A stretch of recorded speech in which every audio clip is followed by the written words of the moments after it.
Evan, you bum. Nathan. uh, Quite the start. Thanks, buddy.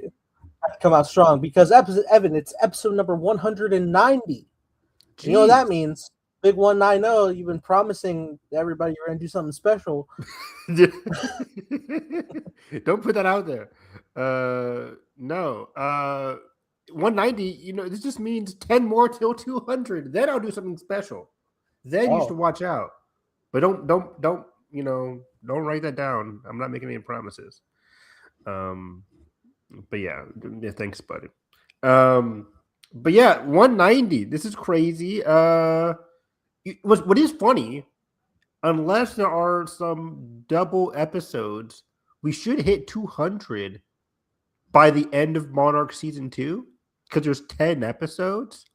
Or I guess we'll be at 99. I don't know. I can't math right. But we'll be close. We'll do our Monarch retrospective for 200 or something.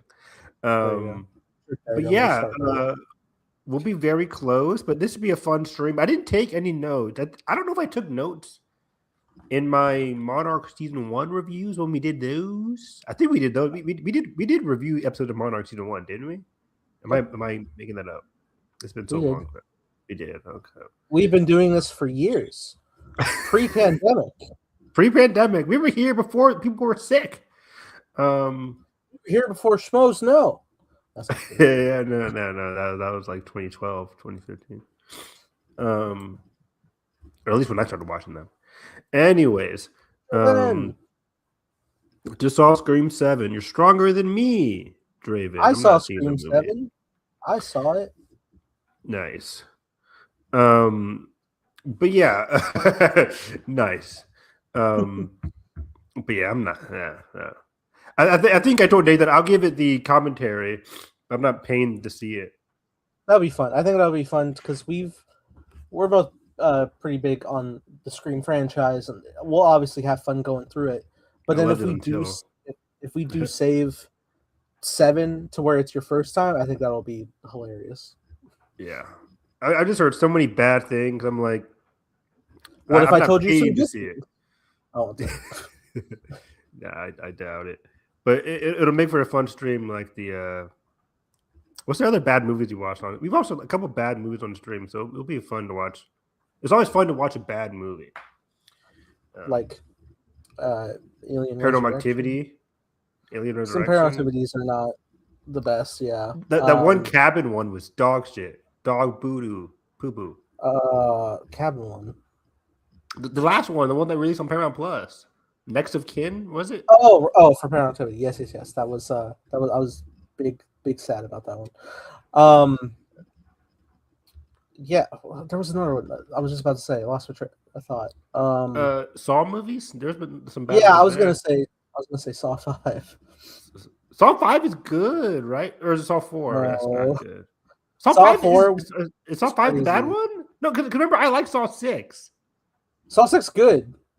Saw 5 isn't bad. Saw 7 not so good. Saw 5 7 not so good. Saw 5 has Hoffman. Remember? 4 through 7 have Hoffman. Yeah, 5 is good. I thought 5 was like solid-ish. It wasn't like I think the maligned one is Saw 4. 4 was like the one with the window thing where the crash through the window. That was peak. But that was like one scene in a bad movie. Usually the most maligned of the OG Saws is 5. I am blanking. Really? Yeah. I don't. Maybe I like the idea. Somebody like fact the idea check 5 of who we were following. I don't know. Somebody fact check the internet. Majority. Like, what do people think of Saw 5? Like, I thought that was fine in hindsight. I can't remember what was so bad about Saw 5. I like the opening trap of 5 when his head's in the water. That was good. Oh yeah, I like that. After that point, we don't really get much. But maybe because it's like boring. But I think I know for sure I liked Saw 5 more than Saw 4.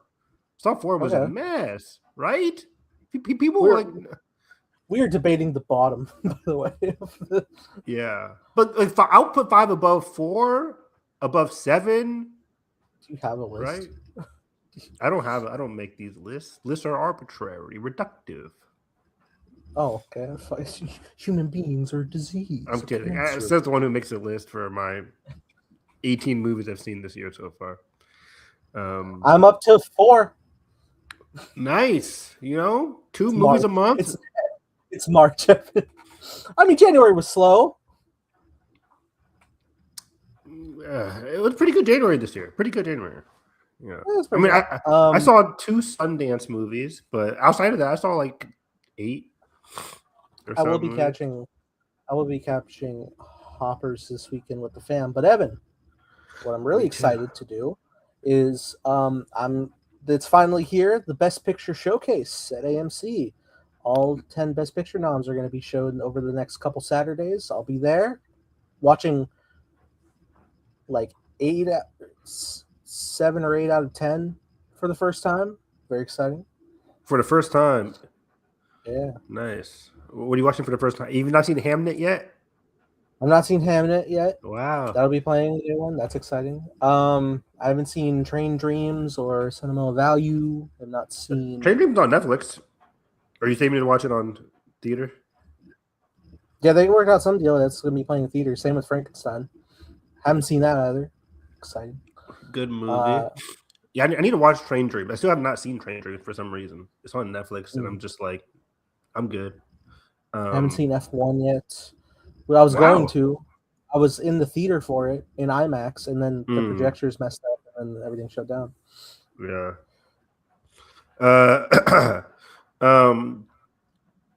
So yeah, that's exciting. I'm seeing Hoppers this weekend. I'm seeing The Bride this weekend with my girl Desi Buckley, my girl Christian Bale.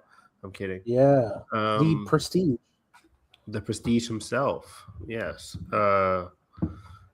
Hopefully people don't forget the 3 rules of magic by the next time. Draven says, I think the majority put Saw 5 and Saw 7 at the bottom. Is that true? Draven, am I losing my mind? I think you are. Yeah, those usually are like the I mean, nowadays, people weren't big on Jigsaw, or Spiral is hit and miss for people. Spiral. Which one was Jigsaw? It was the one after Saw 7. After Saw 7 with Tobin Bell, but it was like spoilers. It was revealed to be all taking place before the events of the first Saw movie. Yeah, Spiral sucks. Spiral is bad. It's kind of whatever. The killer sounding like Kermit the Frog is hilarious. I forget the voice. Spiral. Hello, Detective Bosworth. I forget the voice. That's funny. Spiral is whatever. What's the one with Chris Rock? Spiral. Oh, that is Spiral. Okay. From the Book of Saw. Spiral from the Book of Saw. Yeah, Spiral is better than Jigsaw, but not by a lot. Yes. Like having rewatched it with you, I'm like, man, Spiral isn't that good. Like I remember liking it in the theater, and then rewatching it, I'm like, oh wait, this isn't as good as I remembered it being. Director of Saw 2, 3, and 4. Because especially in context of like what the Saw movies are, because I saw Spiral, having just seen like Saw 1, Jesus. and I'm like, okay, this is solid. But then having watched like Saw 2, 3, like the one, like watching how the Saw movies are supposed to be, I'm like, okay, this isn't good. It's not Saw 2. Saw 3 I didn't like at first. Like I think when I was watching, I'm like, Saw 3 is okay, but like in hindsight, Saw 3 is like pretty good. Saw 3 was supposed to be the ending of a trilogy. Yeah, because I remember not liking the ending of it. The ending is just like one thing after another with like, oh, this, then this, then this, and the gun goes off, and then this happens. And I'm just like, wow, it's a lot of things happening in the last like 5 minutes of Saw 3. And then 4 and 5 going back to the ending of Saw 3. Exactly. I'm like, there's so much happening, but then they're like, yeah, the next 2 movies are all about like what happens in those 5 to 10 minutes, or like what led up to those 5 to 10 minutes at the end of Saw 3. And then director of Saw 6, and he did 7 as well, but he also directs Saw X. Saw 6 is just so freaking great. It's funny that people recognize that Saw 6 is a great movie. And like when we were watching it, we also recognized like, oh wait, this is different. Like this feels different. That was good. So yeah, is Saw a better franchise than Scream now? Just kidding. I don't think so. Draven says it feels like with most of these Scream sequels, I'm with it until they get to the reveal, and then I go, "Oh, that's what we're doing." Yeah, I personally like Scream 5 and 6, but the 6 reveal is not good. It's just not because like the killers in Scream 6 aren't actual characters. I think what they lost in the Scream movies, which is why Scream 1 and 2 are so good, because like the reveal about the killers, like they're actual characters in the movie. You can argue and debate with Scream 2 that like the killer is hardly in the movie. But the reveal makes sense because it has like an emotional impact with her connection to Sydney. I don't want to spoil Scream 2 for people. But then Scream 3, the reason Scream 3, like people don't like Scream 3 is because like the killer is whack and some of the kills don't add up in rewatch because there were supposed to be 2 killers, but the writer's strike happened and it's like, okay, there's actually just one killer. So Scream 3 is kind of like not good in hindsight. I wouldn't say Scream 6 is pretty much the end of Scream 2. And, I guess in terms of like the stage setting. In terms of setting, in terms of family connection to the previous killer. Good point.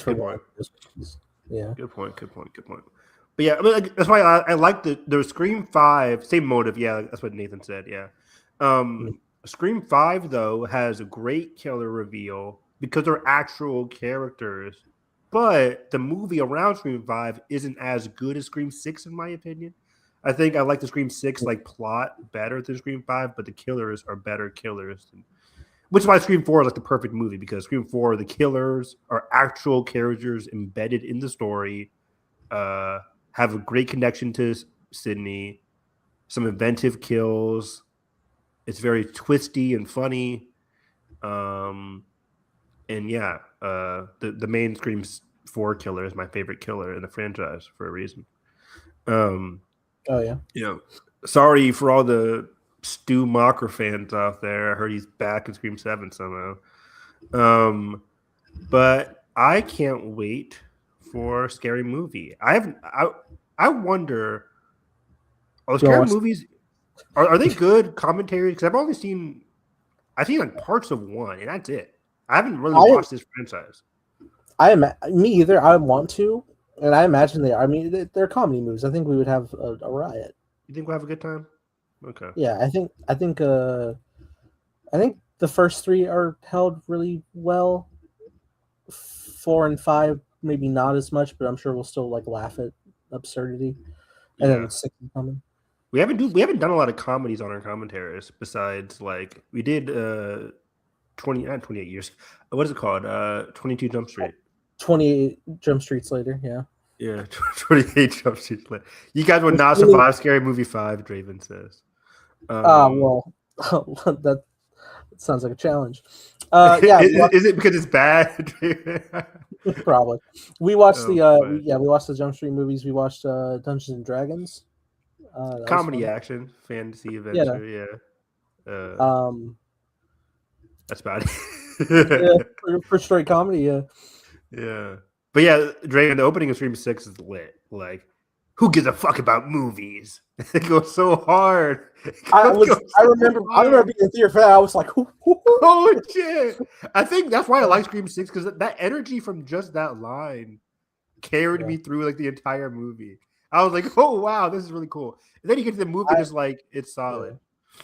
I'll have to I need to re-experience Scream 7 on my own, I think, because I was with a packed crowd opening night for 7, and everybody was eating it up, man. Like everybody had a hell of a good time with that one. Just saying what I'm experienced.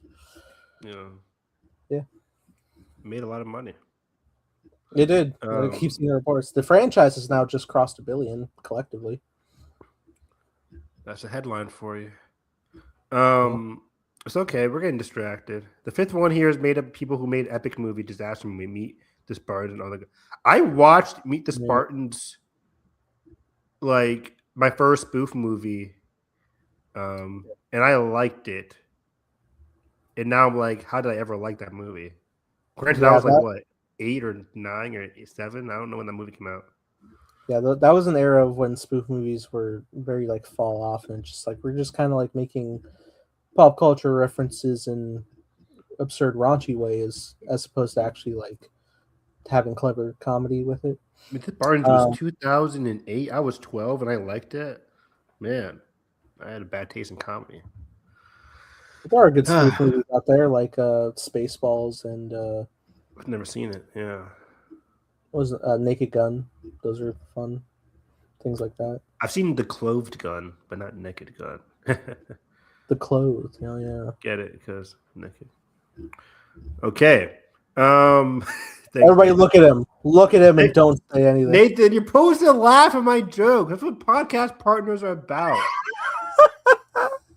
Right. Now you just sound like somebody on Joker serum. I start wiping away my makeup to show the white skin. But let's get into it, baby. We are here for one reason only, guys. To talk about Anna Sawai. All right.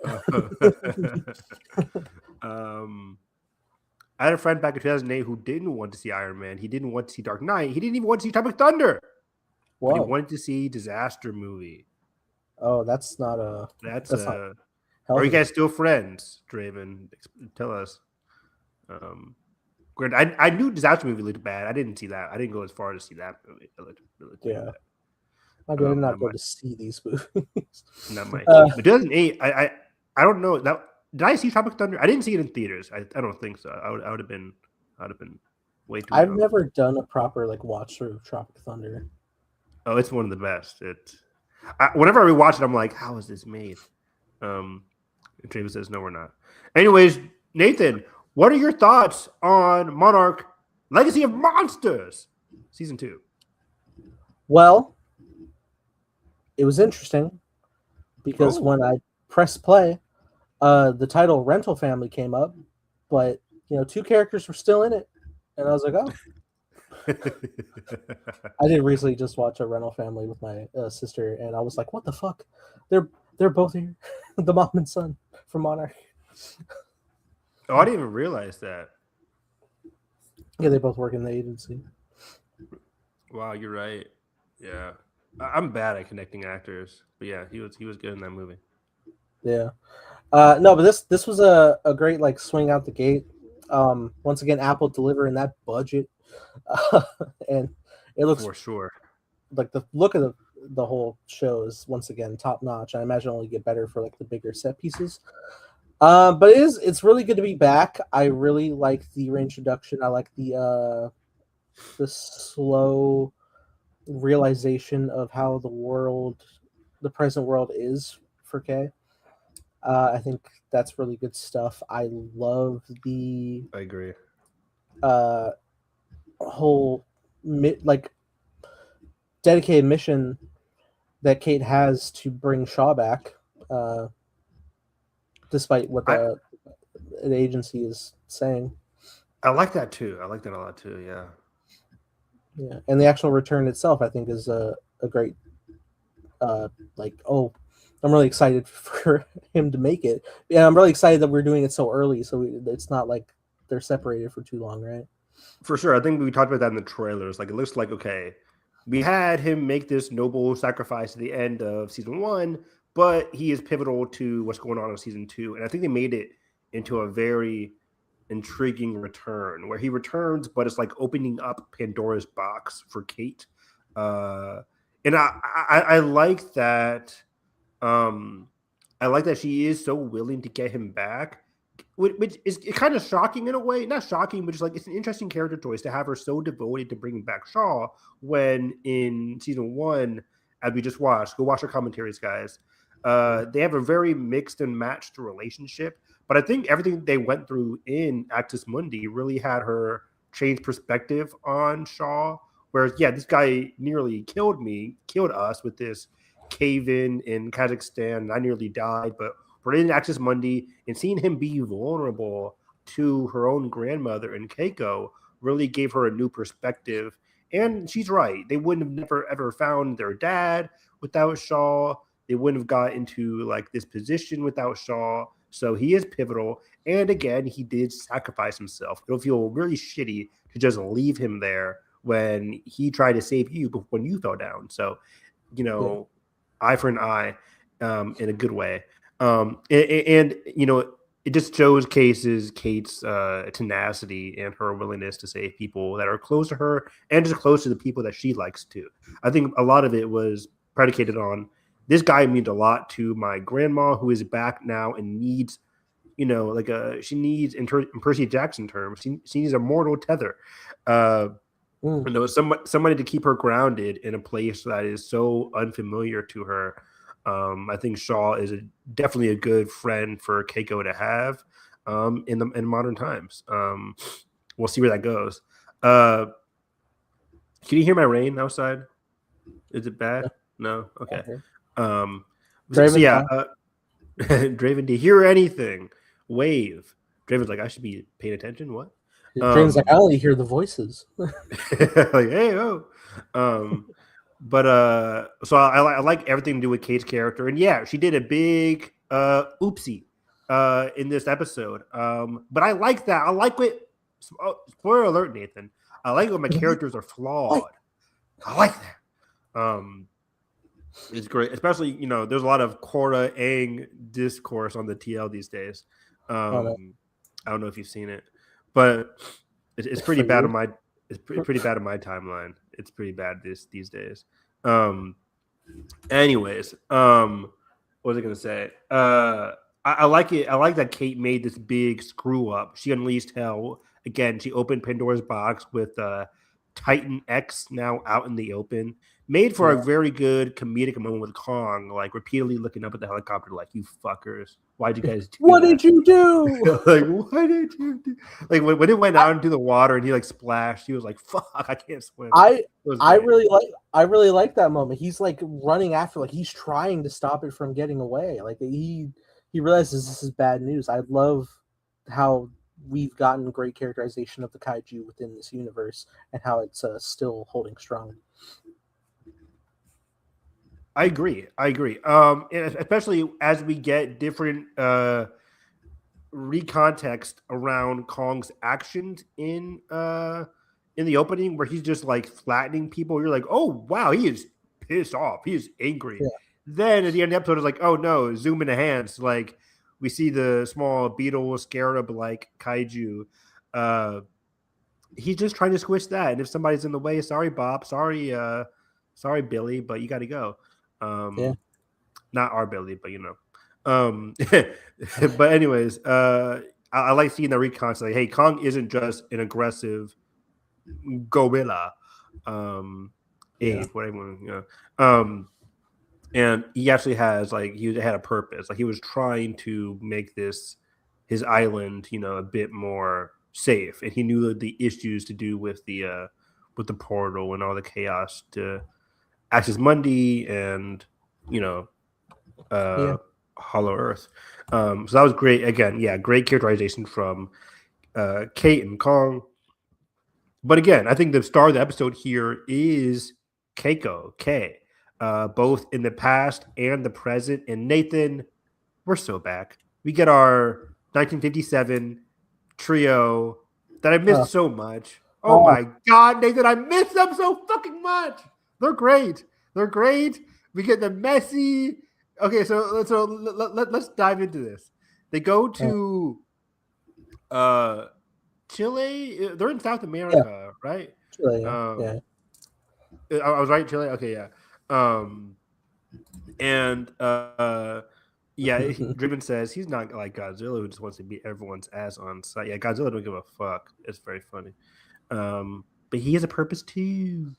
But yeah, but it was just very funny seeing them, big X-Files energy. Like, oh, we heard this Korean mythological creature is now here in Chile. What's going on here?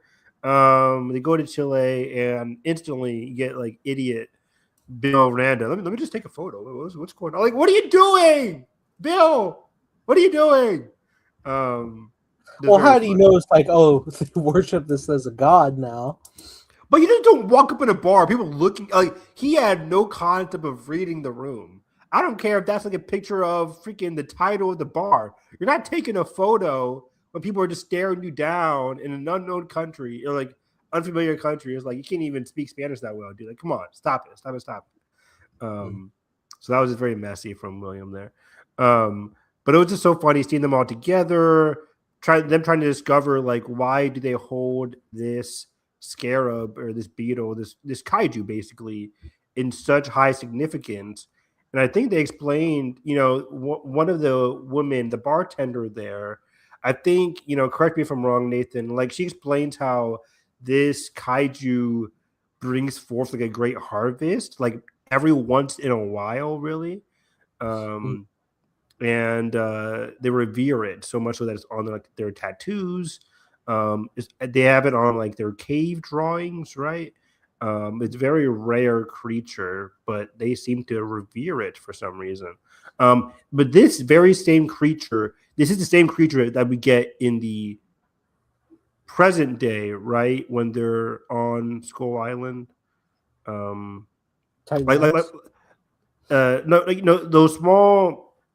those small beetle things that were on the cameras and that made it to our world now, like more of them made it to our world now after Kate opened up the portal. Those same creatures, are those the same creatures that we get in the past, right? Yeah, I believe so, yes. That's how Kay is able to identify it in prison. Yeah, exactly. Yeah, so Kay is like, okay. And I like that. I like it that our past storyline is so closely connected to what's happening in the present that wasn't a huge flaw with season 1, but it's definitely a change that I'm liking, where it's like the past stuff isn't completely disparate. Season 1 had to get into like the origins of Monarch, like that. While like the origins of Monarch are happening, meanwhile Kate and them are dealing with like trauma. Like they were disconnected storylines. This time, they seem to be very connected, at least on the kaiju front. They seem to be very connected. And it gave Keiko, it gave her that like intuitiveness to like really lock in and see like what was really going on here, which is really cool. Again, it's giving Keiko more importance. And speaking of Nathan, Keiko getting more importance, there is two things here. One, we get the line from Tim when Keiko wakes up and the family had already left, without alerting anybody. It's like the alarms are blaring, Kate, May, I guess we're calling her Cora now. Like Kate, May / Cora, Kentaro, the dad, Hiroshi, they all leave to go to Skull Island to, rescue Shaw. Alarms are blaring. 10 minutes later, Keiko wakes up and just like walking around. And I figured like they're gonna tell her like, oh yeah, your family just left. Like, what are your thoughts on that? But they didn't even know they left for a minute. It took them a while to realize that they even left. Which is very funny. Like Monarch ain't shit. They suck. It's pretty it's pretty wild right now. And we'll see how that works in tandem with Apex coming up. Exactly. Yeah, we'll talk about that in a second too. But what I also was going to bring up was that Keiko talks to Tim in that scene about like, hey, good morning. Like, how are you feeling? Because she's having a lot of migraines and she's passing out because she's in the present now. And Tim's like, this is all because of you. You wouldn't be here. We wouldn't be here if it wasn't for you. You've done so much. What? This is your fault. Yeah, this is your fault. But I continue to like Tim, and Tim really tells her up front, like, because she's like, I don't know what I can bring now, and he's like, just you being here is so monumental. Like, you can change everything. And I say that because like his line of I forget the exact line, I'm paraphrasing, but he says like, you're so important to this organization, even if you just came from the 1950s, you're so important. cut to in the end of the episode, we lose somebody, Nathan. We lose Natalia Verdugo. Yeah. Crazy. Yeah. Crazy death. Jalen and I were like, "Oh shit!" Like You think that's such a. you think she'd make it? No, she's dead and gone. She's flattened against a tree or something. Sorry, actress. That was very right. quick. I mean, that was a quick death. You know, I didn't love the character, but I liked her. She was very like useful, like, you know, for the show. Like, and she played it well. She played it well, exactly. But here comes the question. You know, this is episode 1. We're trying to establish arcs for the season, journeys for the season moving forward. Keiko started Monarch. She's now in the present. She's gonna end Monarch. Tim is now telling her how important she is. Could Keiko be the new leader of Monarch for now, at least in the interim? Again, like, hey, we don't see her in the movies, whatever. But like, she is so pivotal. Like, you know, I hate that. I hate that too. But like, she is so pivotal now. Like, I could see her staying around as like the head of Monarch in present day. Like, that'll be very fitting for her.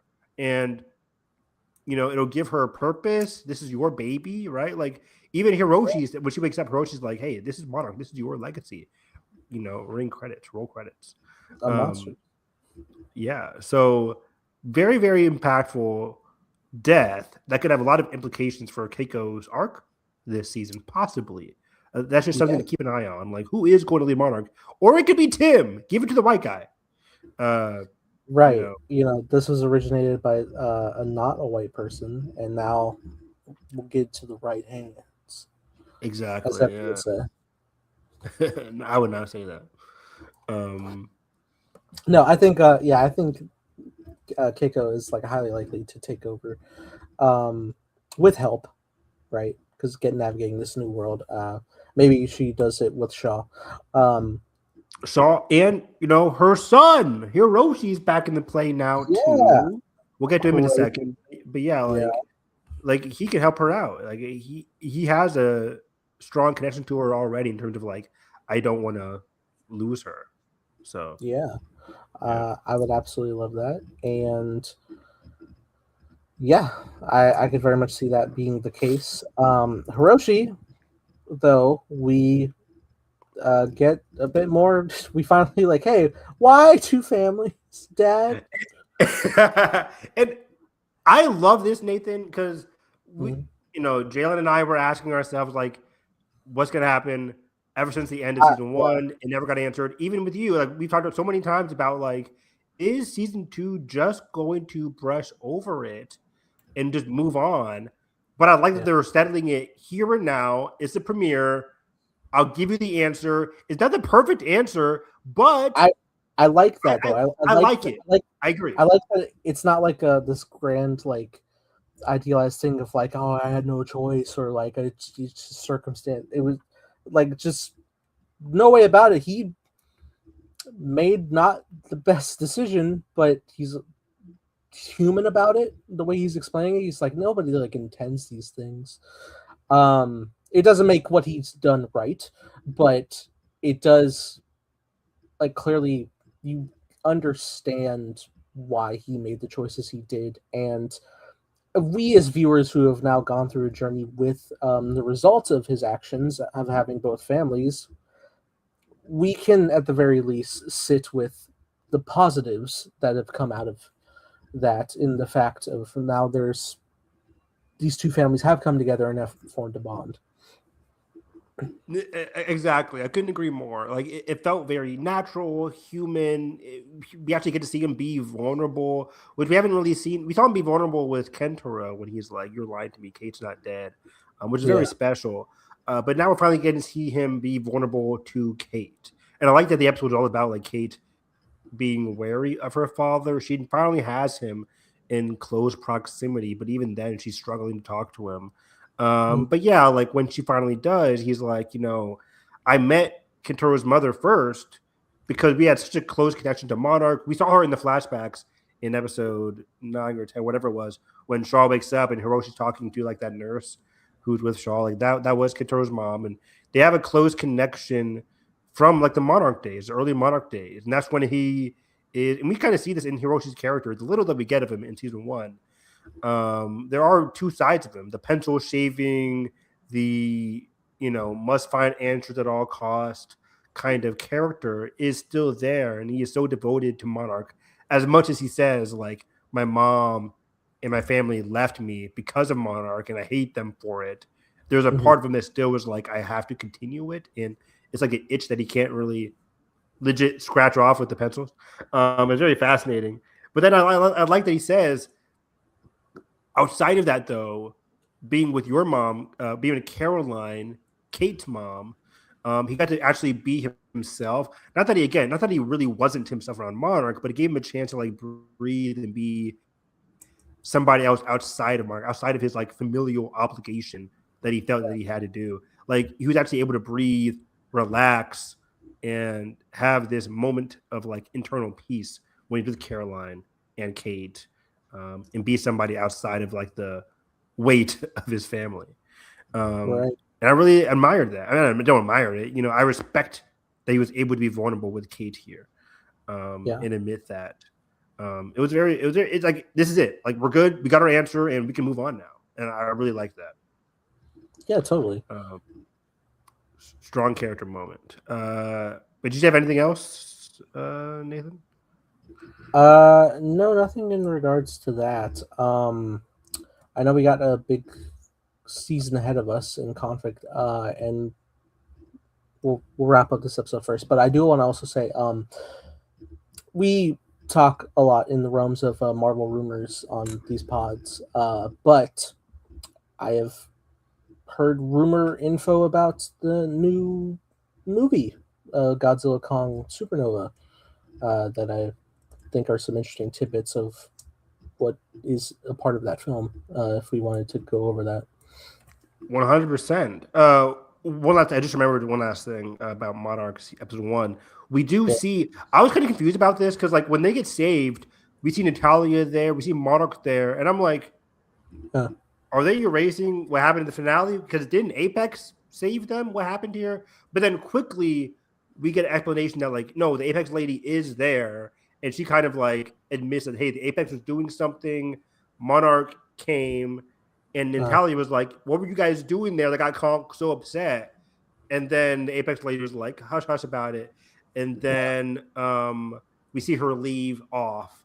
And we get another William reference from May. We see the Apex lady try to talk to May again. What do you think is going to be happening in the future between Apex and Monarch? Is that going to be a pivotal storyline at all this season?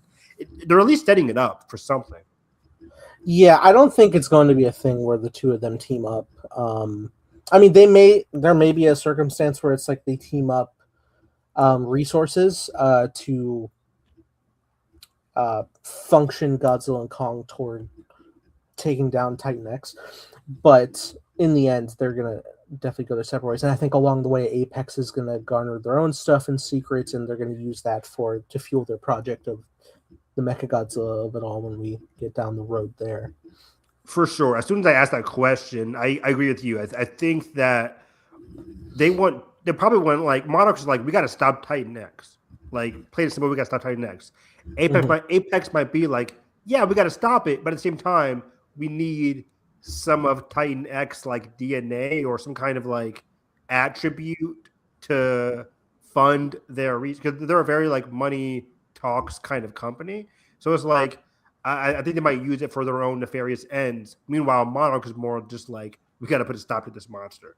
So I can see them like having that divide in this season. Some kind of secrets are going to be happening here. And they're going to be pushing May for this too, which is going to be interesting. Yeah, I'd be intrigued, and I would honestly like love if they would do like an Agents of S.H.I.E.L.D. situation where the show runs congruent to events of movies. Because if they cross the time of King of the Monsters, which they still haven't yet, that's a big significant moment. And it's just kind of like one big Monarch headquarters ship in that movie, but obviously there's outposts everywhere, and that was a global phenomenon event. So if we were to get like the different angles of stuff going on there, with also the stepping stones of what Apex is experiencing through all that to get to the stuff, because they still have to get to a point where they obtain Ghidorah's skull to have the neural link function on Mechagodzilla by the time of that movie.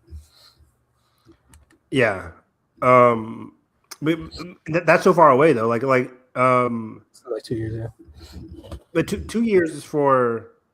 Oh yeah, the Mechagodzilla stuff was teased at the end of King Monsters, is what you're saying, right? Yeah, in terms of them getting the Ghidorah head.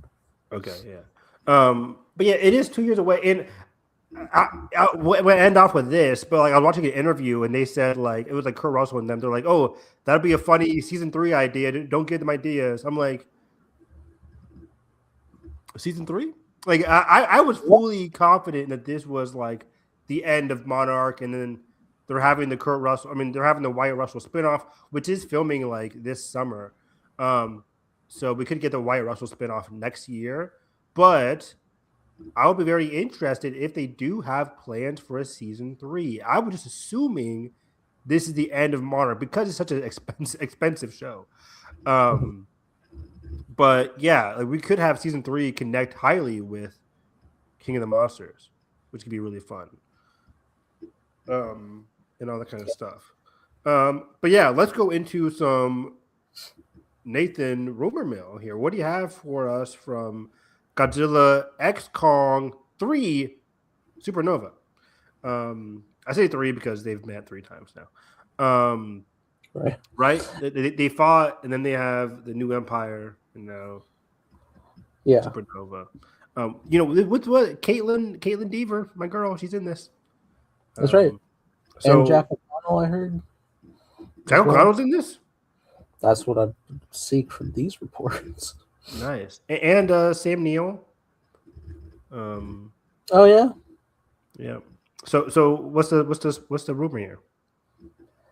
A collection of like details, because I guess there was some type of, there might have been some semblance of a test screen that happened. But we're a year out. Right. So like some inner like details about stuff within it. First off, there's it looks like Godzilla will still be his evolved design, that like pinkish design. Oh wow! Though it could change later in production. Okay. I miss the blue. I miss the blue too. I didn't mind the pink, but blue's cool. Yeah. They say Godzilla's back to his like 2014 King of the Monster roots, where he's more calm and chill and a lot less antagonistic as he was in both Godzilla Kong features. For sure, yeah. Okay, that's good. Yeah. It looks like Godzilla will have more focus and the most screen time, but Kong still has more screen time and a larger role than he did in New Empire. So it just seems like, whereas like that had a bit more Kong focus because that's what Adam Wingard was going for with those, Godzilla's going to have a bit more feature play co-star. Yeah, it's shocking that like Kong was really like our audience, not surrogate, but like we were just following Kong in the last 2 movies. The first one, Godzilla's like, what's going on with Godzilla? I don't know, but let's get Kong here. And then the last one was like Kong's antagonist was fully connected to Kong. And Godzilla helped out. So it's good to see Godzilla getting his turn in the spotlight again. Yeah, totally.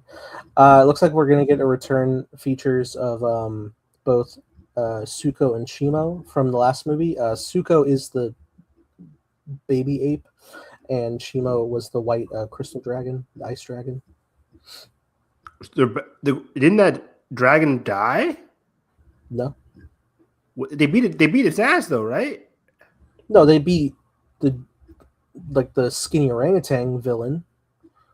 I forget, I'm blanking on his name, Scar King. And Sumo was being controlled, manipulated like in like a painful, abusive way with like a crystal from Shimo, but they broke that crystal. Kong broke that crystal, and then Shimo broke free and helped them in the final battle. And then even by the end, Kong is riding Shimo into the land of the apes in Hollow Earth. Okay, great. Yeah, I need Remember this movie? Yeah. It's officially the only Monsterverse thing we haven't commented on because we did Monarch. We did. But yeah, both of them are back. Yeah, because like I think that'll be important because like there's important crystal detail in this movie. But yeah, the Great Apes will return as well, like Kong's ruling lands. Great.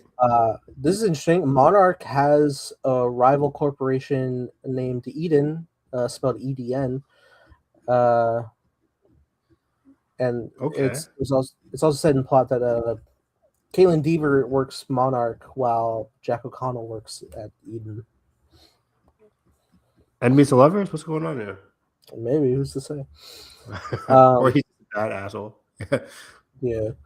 It says the tone will be similar to the New Empire, but will have much better human writing. Sure, I believe it when I see it. Sure. This is big, Evan. Right, this is a big thing, though, Evan. The main villain says here it's Space Godzilla, who's a wow. We're doing that. Yeah, that's exciting for me. That's very exciting. Wow, supernova space. It connects. Yeah, man. Yeah. Apparently, his design is pretty like 1-to-1 to the original Heisei era 80s film. I have seen this. I think you showed me. Yeah, just with like the legendary style look of Godzilla. Okay. But yeah, it's just think like Godzilla with like huge like protruding crystals out of like the shoulders and down the back instead of the dorsal spines. Yeah, I remember seeing this. I think just like through osmosis on the TL, this is a very popular design. Yeah. They're going to be showcasing Space Godzilla to be the most powerful villain thus far in the series, and is going to like severely beat down Godzilla and Kong in the fights. So, what's the origin of Space Godzilla? Is it just Godzilla from space? Like, what do we got? What created Godzilla from space? There'll be new details in this iteration, but in the original, it was like after the events of one of the Godzilla films that featured Mothra. When they encountered each other, I believe they fought. Mothra ended up leaving into space because that was a thing Mothra could do, but in doing so, like through like the flapping of her wings, Godzilla's cells irradiated off of her wings, and I believe they ended up in some form of black hole or something. Ended up mutating within space of another entity, and that spawned out Space Godzilla, essentially. Got it. It's always the Godzilla cells that does it. Always themselves. Yeah. Godzilla and Kong are on good terms now, but they do end up fighting again for an interesting reason. Essentially, the crystals, the same type of crystals that are on Space Godzilla, are like corrupting to different entities, and Kong ends up getting an infection of it and gets antagonistic, and Godzilla has to fight him. Oh, yeah, that probably happens in the first act. Yeah. Interesting. And in doing so, that ends up leading to Kong gets injured from it, especially from having to heal from the crystals. And then so like similarly to how in the last movie Kong got his hand damaged and they give him that power gauntlet, he's going to get a form of an exosuit to help heal him from the same guy, the fucking Dan Stevens character. Of course. Yeah. Sounds goofy, but okay. Maybe it's a full-on spacesuit and they'll take it to space. This movie sounds fun though. I like it. Wow. It does. But effectively, there is a bigger Titan in space itself, and Space Godzilla is acting more of like a herald to call that entity to Earth. To effectively, they said this Titan is more comparative to like Unicron from Transformers, of a planet devourer. Yeah, that sounds pretty interesting. It's very like weird cosmic, which the Godzilla series has done plenty of. Yeah, So I'm intrigued to see like how them go this far, because the closest they've done so is like they have acknowledged that in King of the Monsters, Ghidorah is an alien entity, sure. but they never get into like into the cosmos of it all. So the fact that they're doing that here, I think, is really cool. For sure. It sounds really interesting. Yeah, and yeah, effectively, Space Godzilla is gathering these different crystals, so he could open a wormhole to summon the Space Titan. That's effectively the goal, and how they have to stop all that from going on. They also say the space kaiju that's being called has a similar design to the kaiju Destroya, which I don't know if that will remain, but that is an interesting concept, because Godzilla vs. Destroya is also one of like a big classic of the Godzilla series, where it was the first film where a ongoing Godzilla that you're following ends up dying within the results of the film. I don't know if that's going to happen here. It probably won't. But Probably not. that is a big significant villain that people have also wanted to see for quite some time. So if they're doing like a 1-2 punch of that, that would be cool. Yeah, the movie sounds weird and crazy as hell. It does. That's about I like that. That's about all I have for it, though. It's also potential that this film may end on a form of a cliffhanger. Don't do that. Don't do that. You had me there. I was just screaming. I don't know, but you know, maybe they just didn't show the full movie. Maybe. I do not want a cliffhanger in my movie. Stop it. Stop it. But yeah, sounds interesting. Sounds weird as hell. I can't wait to see what's up with Caitlin Deaver and Space Godzilla. A lot of very interesting stuff. A lot of that, I think they can reveal that in a trailer, so that sounds very fun. Sure. In terms of Jack O'Connell, Caitlin, Space Godzilla, weird crystals, that's very plotty. So yeah, very, very fun. Very, very cool. You know, the right to human character is better. I doubt that. But they better give Caitlin something good to do. Don't disparage the great talent that you have in Caitlin Deaver. Right. Who's directing this one? Do we know? Kevin Smith, I think. Don't threaten me with a good time. I don't know who's directing this. I remember we talked about it was like some not no name director, but was it a Fast and Furious director? I can better box it, I guess. I'm gonna beat you. You definitely Supernova. Directed by Grant Sputor. I don't know what he did though. What has he done? He did jack shit. He's a new guy. Is he white? This is his first movie. He did I Am Mother on Netflix. Okay. And he did The Furnace. He's a white that I Am Mother is his only movie. The Furnace with Christian Bale. The Furnace, that's different. That's Out of the Furnace. Come on, Nathan. Sorry, I'm lacking on my Christian Bale cinema. But yeah, this is a new one.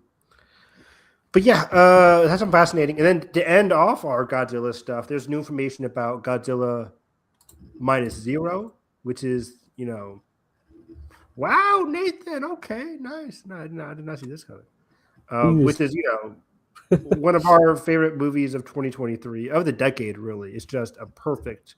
It's when people look up perfect movies, they point to this right here, Godzilla -1. It's a perfect movie. I love it so much. How many times did you see it in theaters? Twice? 3 times? Twice opening night, and then I went to the minus color. Yeah, I think I did once, and then minus color. The movie is just so fucking good, guys. It's so special. But anyways, it is now confirmed to get a worldwide IMAX release, which is good. I had it in my show notes that it wasn't. Like, I had it in my show notes that somebody said like it's not getting IMAX, and that like the IMAX slot is going to Cat in the Hat that same weekend. I will kill someone. Yeah, But now they're saying it's confirmed they're getting worldwide IMAX. So I'm like, I guess that and Cat in the Hat is sharing, or Cat in the Hat isn't getting IMAX. I don't know. Cat in the Hat doesn't need IMAX. You know, animated movies don't really need it most of the time, Sure. unless you're Beyond the Spider-Verse, which is already confirmed to get IMAX. But either way, -0 is getting a worldwide IMAX release. And from a couple weeks back now, there was a plot leak, but now people were refuting against it, saying it might not be accurate. But I forget where I put the plot leak on my phone. But it didn't seem that like surprising. It seemed very much like, yeah, I mean that's a sequel to -1. You know, there's a new monster. You know, it basically said that like our characters, our found family, is being a found family. There's peace. But then until there isn't. Yeah, basically, yeah. Until like they say Godzilla returns. But the interesting thing here is like Godzilla returns, and there's a darker, deeper connection between Godzilla and his wife, or you know, his girlfriend. They didn't get married yet, right? No, Godzilla didn't get married. You know, homeboy, the main character is the lead woman in the movie. We save her at the end of the movie. She's actually alive. She survived the nuclear blast. We're at the hospital, and she has a mark on her neck, which I didn't see the first time I watched it. I'm an idiot. Me either. But she has a mark on her neck. I remember Trey telling me that. I'm like, there's no way. And then I rewatched it. I might have seen this movie 3 times because I went back to watch it. Like, am I an idiot who missed like a big mark? And yeah, it's pretty noticeable. There's like a black mark on her neck, and it's what? It's moving. Yeah. So it's like it's Venom basically. It's a spinoff of Venom. Yeah, it's a prequel to Life. Is Life good? It's good. It's not great. It's good. It's not a bad time. I think you'll like it. Yeah. If I'm chilling with nothing to do, you should watch fucking Underwater. Is Underwater good? Yeah, it's good. I got spoiled with the ending. I know, yeah, but you just don't watch it.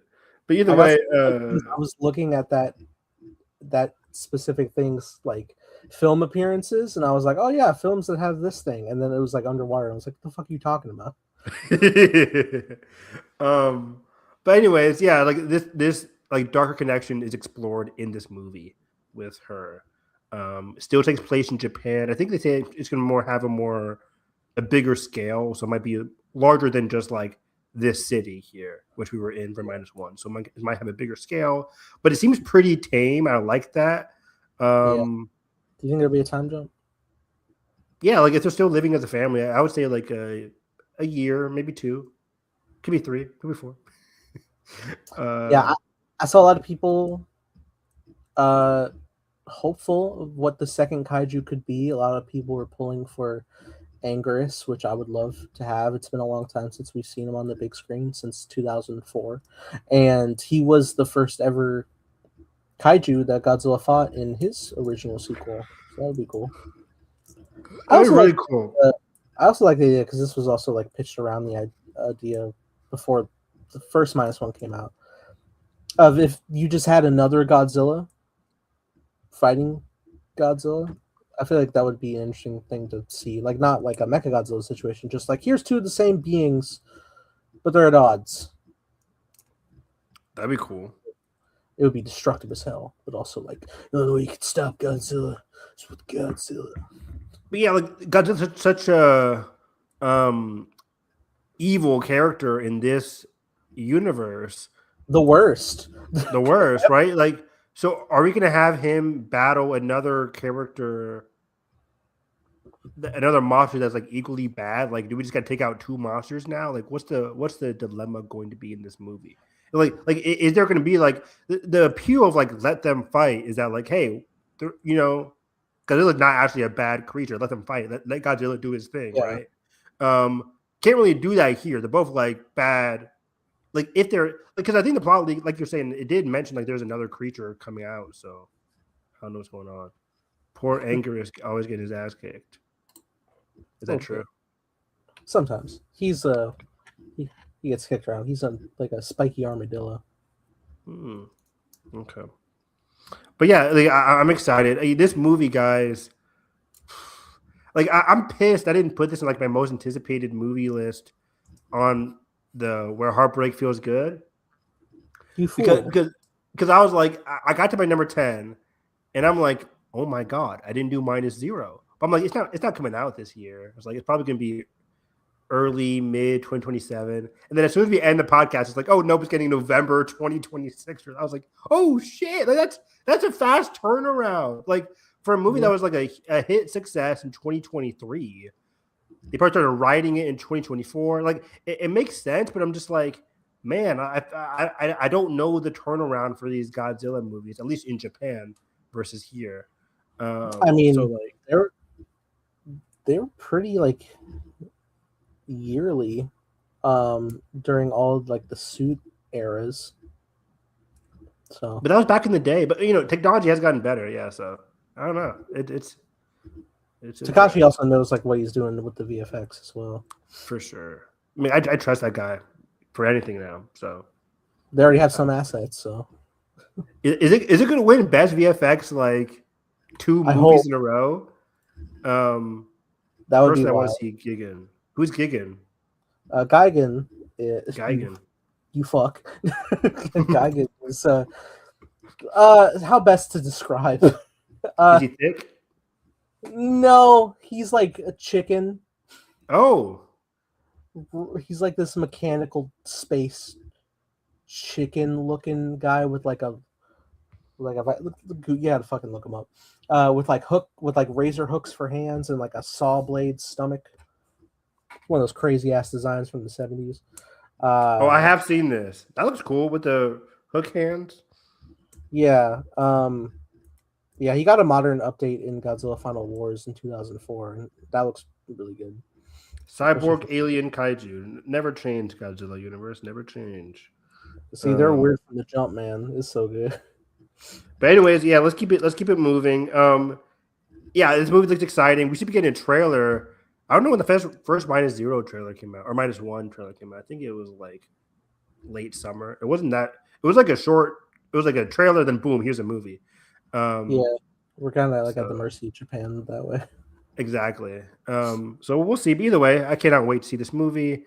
It's definitely top 3 most anticipated movies of the year for me. There's Dune, Odyssey, and probably -0. Doomsday. That is a movie. It's my top 15. Oh, it's like what, hundreds of movies a year? All right. So that should be good then. Top 15 must see. Yeah. Okay, let's run through some of my movie stuff that we've gone through. You got Chainsaw Man? Sorry, Chainsaw Gagan. But some other things. Mummy 4 got a release date, May 28th, 2028. All right. So we have 2 years to go now. They did confirm just this past week. I didn't have this in my show notes, but they confirmed Mummy 3 Tomb of the Shadow Emperor, or whatever that name is. Dragon Emperor. Yeah. That's a shadow. Canon? Not canon. Really? Because they asked, somebody asked them, like, hey, and people forget the directors of this movie are the ones who did Scream 5 and 6 and Game Night. No. I have all the directors mixed up. It is Radio Silence, right? Yeah, Game Night was Dungeons and Dragons, right? That's Dungeons and Dragons. I got that confused. Radio Silence, Mummy. Let me make sure. Yeah, they're okay. Radio Silence. Matt and Tyler. They did Ready or Not, right? That's Radio Silence people. They do Ready or Not. I think they did Ready or Not too. Yeah, I think that's why people are talking to them. But either way, they said, like, is Rachel in that one? That kind of answers your question for you. So Rachel's not in that. She was recast because I think she was pregnant at the time. I forget why she wasn't in that movie. But either way, Rachel's not in that movie, and yeah, it's not canon, which works for me. That's cool. So yeah, I'm just super excited for Mummy 4. You know, they said they wouldn't start working on this unless the script was right. and the script is right. Rachel and Brendan are super excited for this. I wonder how they're going to do the son character, if he's going to be in the movie at all, or he's just like away. Yeah, they could. I mean, it would be aged up. He was aged up in 3, but like he was really aged up in 3. Yeah. So yeah. So we'll see. You think Jonathan's back? He better be. He was like one of my favorite characters in Agents of S.H.I.E.L.D. He's so good. He's still putting in great work. We need the guy in all black, the badass. Yeah. With the face markings. He's wonderful. Yeah, he's amazing. He better be in this movie. Do you think they'll just take it back to Emotep, or do you think I'm about to say like Emotep round 3? Like I wouldn't mind. He's so good. I wouldn't mind at all. They did him twice, and it's like it was really good, and then they stepped away, and it's like something to be desired. I like Jet Li, but yeah. Yeah. Arnold Vosloo, who plays Emotep, he's only 63 years old. Put him in here, man. What's he doing? I'd be so curious to see modern, like, well done VFX of the mummy effects of like sandstorms, like the jaw and whatnot. Yeah. And Oded Fair plays Ardeth. That's his name, Ardeth. In the movies, do they call him something else? I don't know. Anyways, but yeah, I cannot wait for this movie. This movie is it's gonna rock. 2028 movie. Do we get the Rock back? Not happening. The Scorpion King. What else? Other movie news here. Some Flanagan stuff. Mike Flanagan, director of Godzilla for one. Mike Flanagan, director of Haunting of Hill House, Bly Manor, Fall of the House of Usher, etc. His Carrie TV series gets an October release date for this year. That's coming to Amazon. Remember, people, his Netflix contract is over. No more working for Netflix. Carrie is going to be an Amazon Prime TV show coming out in October. I cannot wait. I personally like both Carrie movies. I know people don't like the remake, but I like it. I haven't seen the remake. I remember the marketing a lot. It's pretty good. I think I saw the remake before I saw the original. Okay. I think I watched them back. But now the bigger news from Mike Flanagan is that he is directing another Stephen King adaptation. He won't stop until he's adapted it all, baby. Season 2 of It, Welcome to Derry. He's coming. So what has Mike Flanagan already done? So he's doing Dark Tower. He's working on Dark Tower whenever that comes out. Right on. Yeah, he did Dr. Sleep. He did Dr. Sleep. He finished Carrie. Yeah. And now the Mist here. Maybe that's it. But yeah, he's doing The Mist now, that's a lot. That is a lot. The Mist is crazy.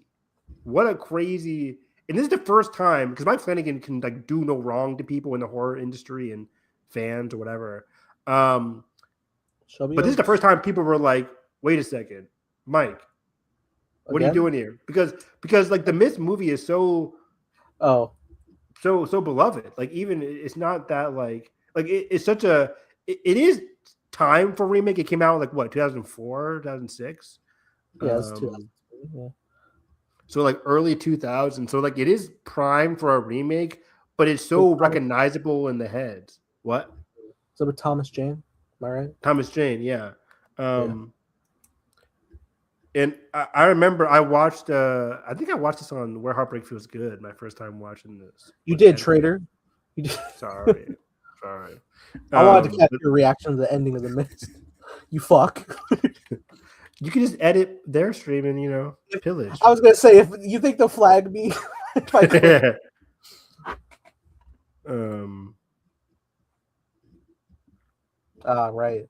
Dreamcatcher. You gotta do the movie The Butthole Monster for his Dreamcatcher, I think it's called. What are we talking about here? You don't know about Dreamcatcher? No, I don't. Monster to the Butthole. What is happening?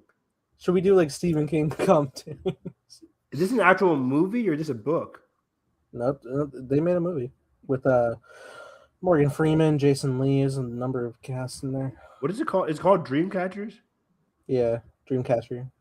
Singular. Dreamcatcher 2003. 27% Rotten Tomatoes, It's on Tubi. Hey, Tubi. Four friends with psychic powers who reunite for a hunting trip must confront a parasitic alien invasion, butthole monsters, in the Maine woods. If I remember correctly, I think that is also one of those stories that's like, we have a friend who is on the spectrum, and his spectrum is the superpower to save us. Oh, okay. Long before the Predator 2018. 2003, guys. Morgan Freeman, Timothy Olyphant, Jason Lee, Thomas Jane. Thomas Jane. I didn't know Timothy Olyphant was in that. Pretty good cast. Yeah. Okay. Yeah. What was I saying? What was the thing here? Oh, The Mist. So yeah. I'm down for Flanagan doing this. He's also doing The Exorcist next year, which is getting a bigger and bigger cast. I'm excited. Me. Sasha Cow just joined it. Supergirl herself from The Flash.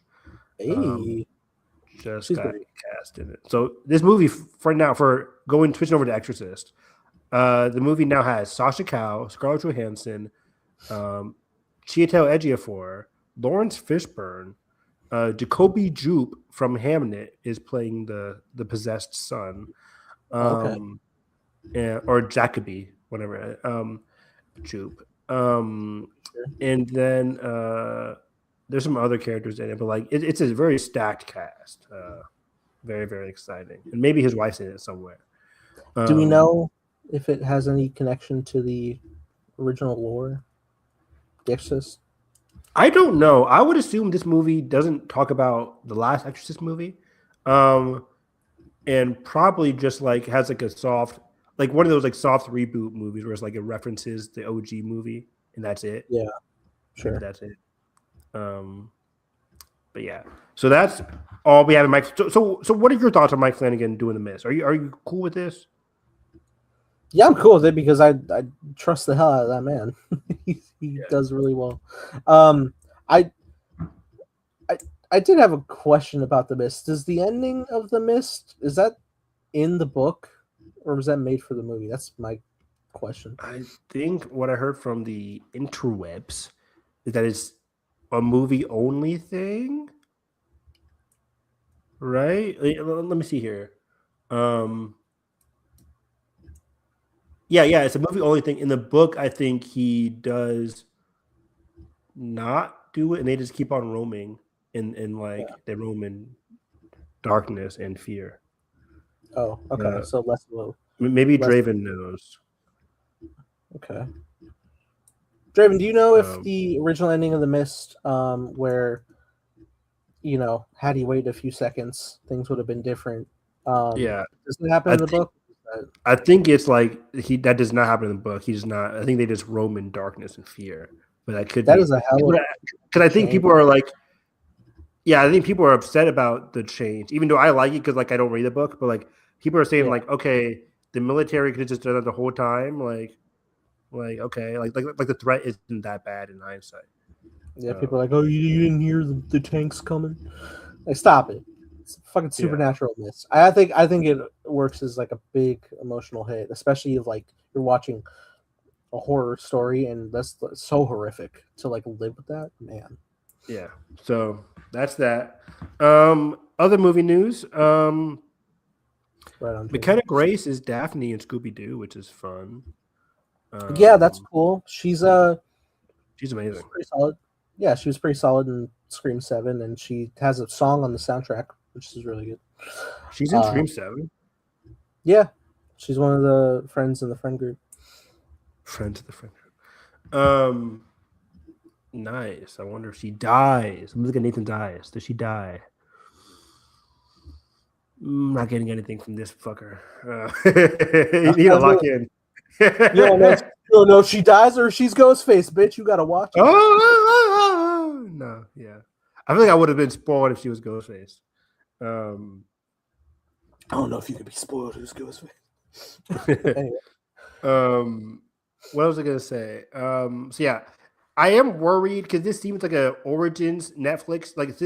I'm excited because it's Scooby-Doo and whatever. I don't mind weird adaptations. It could be dog shit, and I'll still watch it for the fun of it. But I like McKenna Grace. I am worried though because it says like I think the log line was like Daphne and Shaggy are like friends, and then they meet up with like Velma and Freddy, or like half of the friend group meets with the other half of the friend group, and then like it's like an origins type shit, and I'm like, Okay. I don't like origin movies and TV shows. I think it depends how it's played. Like, I think if they are pretty like lighthearted with it, like the movies That's a big are, thing too. Yeah. yeah, I think we're good. But if it's a bit like, because sometimes iterations will lean towards like we're gonna actually do like the gritty thing, or The gritty, dark and gritty. yeah, or I stuff like think that. I think that's what they're going to go for. They're going to go for like the friend group. It's like a dark. How do I explain it? Because Netflix has done a lot of like YA mystery shows, and I think it's not going to be in the same vein of like a Wednesday, which is like a Tim Burton comedy kind of thing going on there. Like I think they'll play it as like I think they'll play it serious. I don't think it's going to be lighthearted. It should be lighthearted. It should be fun. Yeah. But I think they'll play it like serious. And maybe it can progress to be more lighthearted through like their dynamic. But I think they're going to play it safe. But you have not a talking dog, but you have like a dog. You do have a talking dog. You're right. Like Scooby speaks, right? Yeah. So like, yeah. Man, am I a new? I promise you guys, I've watched Scooby Doo. I'm tired. We need to commentary the movies. They're fun. We should like Scooby Doo Zombie Island, dog. Yo! Oh, and the animations as well. Yes, dude. Yeah. You talking about the live action ones? Yeah, man, those are fun. But also, I have the 4 animated run. They keep running yearly, but like the Zombie Island, Witch's Ghost, Peak. Fucking Space Invaders and Cyber Chase. Oh, wait, the Cyber Chase, the one where like Shaggy like meets the girl like in the canyon. That's Space Invaders. That movie fucks. I love it. Really? I think I was like, I think that was like early Evan being like, do I like romance this much? Because like, man, I felt for Shaggy in that movie, dog. I really did. I think you just liked the hippie girl. She was hot. Man, those movies are really like the zombie one really fucked with me. That was some dark shit. That was really that's pretty crazy. Witch's Ghost great. It's got the Hex Girls and Tim Curry. Hex Girls. They're also hot. Yeah, man, good stuff.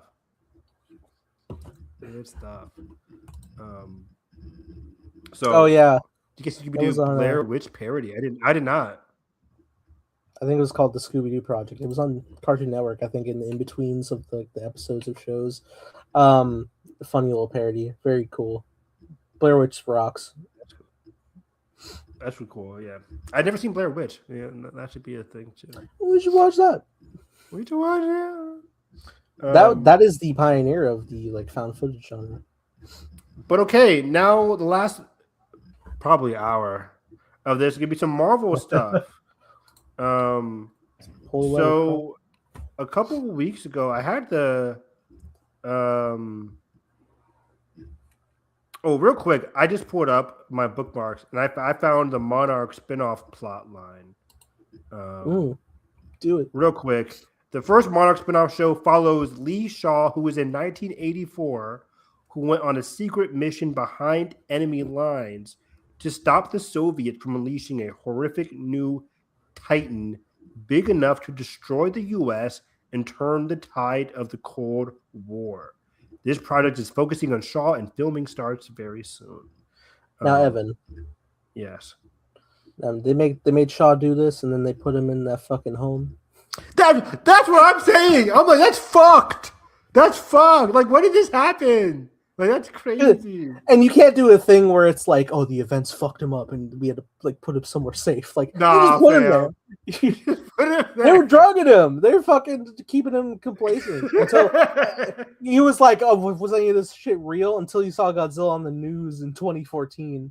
But you bet your ass they're gonna recontextualize it. Oh, yeah. They're gonna make him do all that shit, and then he's gonna go like he's gonna be traumatized, and then they'll be like, okay, then we put him in a retirement home, and then we just drugged his ass. So like they're gonna recontextualize it. But yeah, I just found that tagline. It's gonna be really interesting because at that point, both of his friends are gone. So dark. I know, right? Yeah. So that's that. Marvel, where should we start? The brand new day tagline. Okay. Or log line. You want to do that? We do that. This is from Random House, Penguin Random House, one of the tie-in books. Penguin. But they say 4 years have gone by. Have we not talked about this yet? February 18th. Yeah, we have not. Yeah, we streamed on like the 9th. Really? Yeah. That's crazy. It's been that long. Anyways, 4 years have gone by since we have last caught up with our friendly neighborhood hero. Peter Parker is no more. He died off screen. Kidding. Fuck! But Spider-Man is at the top of his game, keeping New York safe. Things are going well for our anonymous hero until an unusual trail of crimes pulls him into a web of mystery larger than he's ever faced before.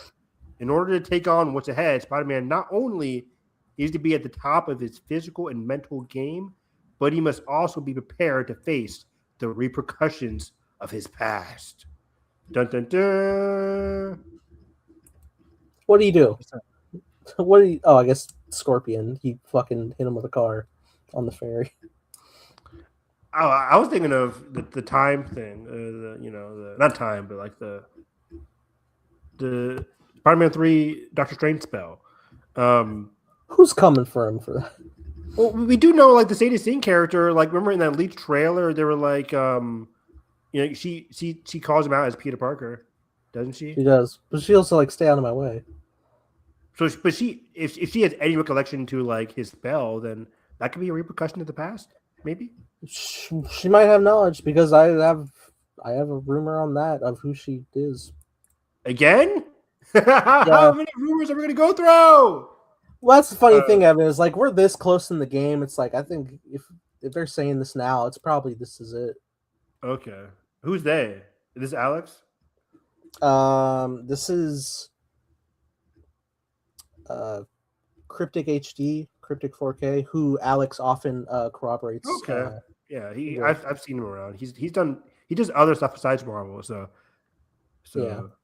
He's the one who leaks out like title. He leaked out the titles for the Invincible season 4. I can't believe that's this month, man. So fucking excited, man. But yeah, one of my bookmarks about Netflix and Warner Brothers. That's not happening. Netflix Brothers, Warner Bros, Paramount Brothers now. Oof, bad news, Bears. Fuck. Oh God. But okay, yeah. So who is she playing? Is it? Don't tell me. Rey Skywalker. You nailed it. Do you want to make one final guess before I say? Is it people? Is it somebody we've guessed before? Or is this a new out of nowhere? It is. It's somebody we've guessed before. Yeah. I think this will bring like interesting discussion for what this means. She's in this and Secret Wars. It's not Mary Jane, right? Like, no. We already have Mary Jane Watson. That's stupid. Which, like, by the way, it never was gonna be. Yeah, like Zendaya is our Mary Jane. She's a redhead. Tom is an active producer on this as well. I don't think he's gonna be like, yeah, could we also replace my wife? Right. By the way, did they actually get married and they allowed Zendaya's hairstylist to drop that on the press? Like, there's no way. I don't know. Maybe that was also just like an off-the-cuff statement. It wasn't making a big show. Like, it was probably one of those situations. I don't know. Like, off the cuff is crazy. I don't know, but it is crazy. But also at the same time, they already like have it known that they're engaged, so it's like it has to happen at some point. So whatever. Yeah, but you know, respect privacy. Is she going to be a redhead in this? Yeah. Is it Jean Grey? Yeah. Wait, are you serious? Thoughts? I'm serious. Thoughts? Oh, I can't take you seriously, Nathan. This is fun. You are me. when I came on the stream and like Marvel had a fucking Comic-Con panel and you're like, guess who Doctor Doom is? And I was like, it's Robert Downey Jr. And then you're like, yep, and I'm like, and then I leaned in close. I'm like, wait. What a fucking day. I'm on stream for that. Fucking find that. I have to click the fuck out of that. That is hilarious. I thought like everybody, that was funny. I was always thinking Rachel Summer. Rachel Summer would have been a crazy deep pool for no reason. That'd been funny. But what? Jean Grey, really. This is interesting. Great. This is interesting because we've talked about this as a possibility very, very early on. Because she's a redhead, and the X-Men movies are coming out. She's the right age for the X-Men cast. We've talked about that before. They're going younger. Sadie's like 22 or something like that, maybe even younger. Going through like true first class era. Exactly. How old is Sadie? I'm gonna guess 24. I said 22. She's 23. We were in between. Looks great. Her birthday is April 16th. So, yeah. Anyways, okay. Jean Grey in a Spider-Man movie. Jean Grey in the Spider-Man movie. Pre-MCU reset. Go. Yeah, pre-MCU reset is crazy. But again, we don't know like how big this reset is actually going to really be. Yeah, well, it's just gonna kind of like iron the wrinkles. Yeah, it's gonna iron things out. It's not gonna be too confusing at all. It's like no, it's like it's like yep, that's still New York. yeah, that's New York. And now there's a couple extra buildings. There's new buildings. Fantastic Four are here. The X-Men are here. Mutants are here. Yeah. Goodbye. See you guys later. Like that's what it's going to be. It's not going to be that much. I think it's also reported that she's on the run from the DODC, who have definitely been like on the ass of mutant individuals in regards to Kamala and Simon. So tracks. Ooh, give me a Kamala Khan and Jean Grey story, please. That'd be really fun. But yeah, Jean done X-Men team ups. I'm sure she has.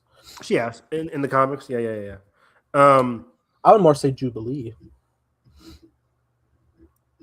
Jubilee would be fun. I have no doubt that like Kevin Feige would love to do a like live action X-Men 97 in terms of what their cast is going to be for the reboot. Like, did you see his Doctor Strange chair that he hovered in?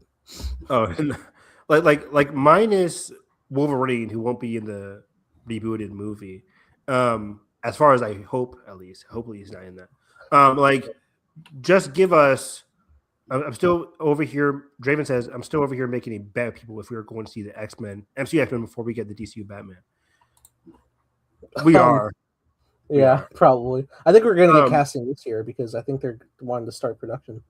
Yeah, I think they want to film by the end of this year for it to come out in like early 2028. But either way, yeah, like Jean Grey, I'm at a loss for words. I guess it makes sense. She's an MCU character, but putting her in a Spider-Man movie, are they going to hide her name?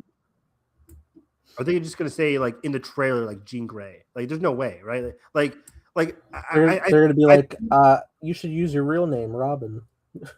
Yeah, low key, like I think it's stupid, but the MCU has done this lots of times. You know, especially with like the what do they call Zendaya in the first movie? Mary Jones, Michelle Jones, which is still canon, but you know, it's like, oh yeah, that is MJ, is the acronym, and then she plays the part. Like at the end of Homecoming, didn't they say like you should be called MJ or something like that? Like she said, my friends call me MJ.